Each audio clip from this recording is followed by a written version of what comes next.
It's not every day you see flying elk in northern Arizona.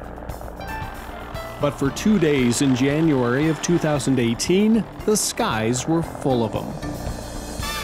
This amazing air show is part of an effort by Arizona Game and Fish to capture up to 60 elk and to give them to West Virginia. West Virginia contacted us and asked us if we would be willing to help them establish a brand new population in their state. Their elk were extirpated many years ago. Reckless, unregulated market hunting completely wiped them out. The last elk was killed in West Virginia in the 1860s, so we're real excited to be working with these wonderful folks out here to bring elk back to West Virginia and put them back in a wild where they deserve to be. Arizona has a robust population to draw from. Its elk are thriving, especially southeast of Flagstaff where the capture was taking place. Our elk population here in Unit 5B North is doing very well. But 100 years ago, it was a different story. We were in the exact same situation that West Virginia is in. Arizona's native elk had been eradicated. Its population was down to 0. Then in 1913, Yellowstone National Park gave 82 elk to Arizona. And that was our first translocation into the state, just north of here, near Winslow. That gift and subsequent donations makes it possible for Arizona to return the favor. Today, our elk population is about 45,000 strong, and it's free of chronic wasting disease, which is common in many North American herds. Arizona is one of the few states that still has not detected CWD in the state. We've been testing for 19 years now.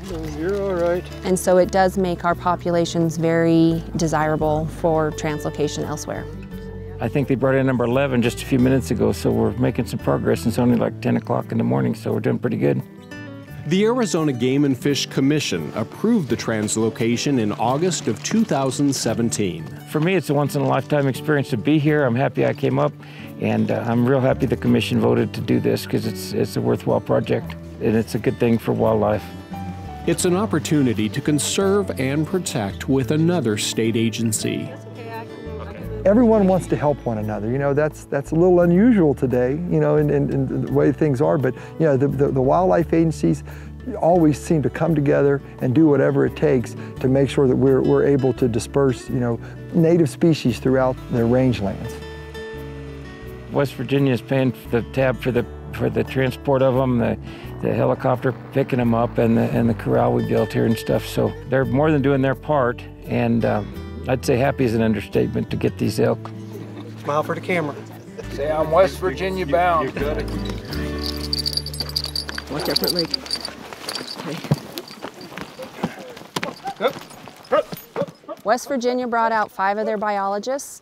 We also have volunteers from the Rocky Mountain Elk Foundation and the Arizona Elk Society out here. Rocky Mountain Elk Foundation has been a great partner for us.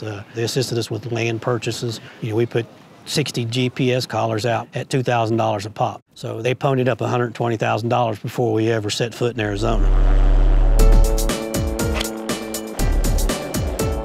The helicopter team from Quicksilver Air captures the elk using net guns. Each chase is limited to just a few minutes to minimize stress on the animals and keep them from overheating. When an elk is netted, the mugger is first on the ground. The team binds its legs with hobbles and removes the net. The animal is blindfolded and sedated to keep it calm. Then it's securely wrapped in a sling bag for the short flight to the processing area. I'm just amazed at how coordinated this thing is going. It's just snap, snap. One elk after the other seems to come in. It's all going very, very well. Most of the processing took place at Raymond Wildlife Area, a property owned by Game and Fish. Put radio collars on them, ear tags, and we're even microchipping them, which is kind of cool. We also have our wildlife health crew here, making sure that the animals are in good condition by the time we release them into the pens. Yeah, she's 105.2. Under the leadership of Game and Fish veterinarian Ann Justice Allen, they give the animals antibiotics and check their temperatures. If an elk is running hot, they'll take steps to cool it down. They'll be held in this holding facility for 30 days. Then we will test them for tuberculosis and brucellosis.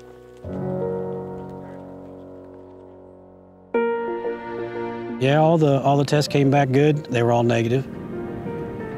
We'll run the elk through the chute system in stages, in smaller groups, as best we can, and into the truck. This intricate operation, months in the making, is nearing an end. 52 elk, 42 female and 10 male, are ready to start their 2,000-mile journey to West Virginia.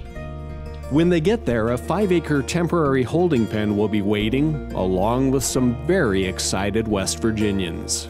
You know, I'm a West Virginia born and bred boy, and bringing elk back to my home state, it's a great honor to do that. But also, I have to tip my hat to the folks here in Arizona. Obviously, somebody helped them at some point down, back in the early 1900s, or that you wouldn't have elk either. That graciousness to us to give us elk, it's got to be a big thank you to Arizona, the folks of Arizona, and the Arizona Game and Fish Department. They've treated us well. It's been work, but it's been fun too. So we're ready to roll.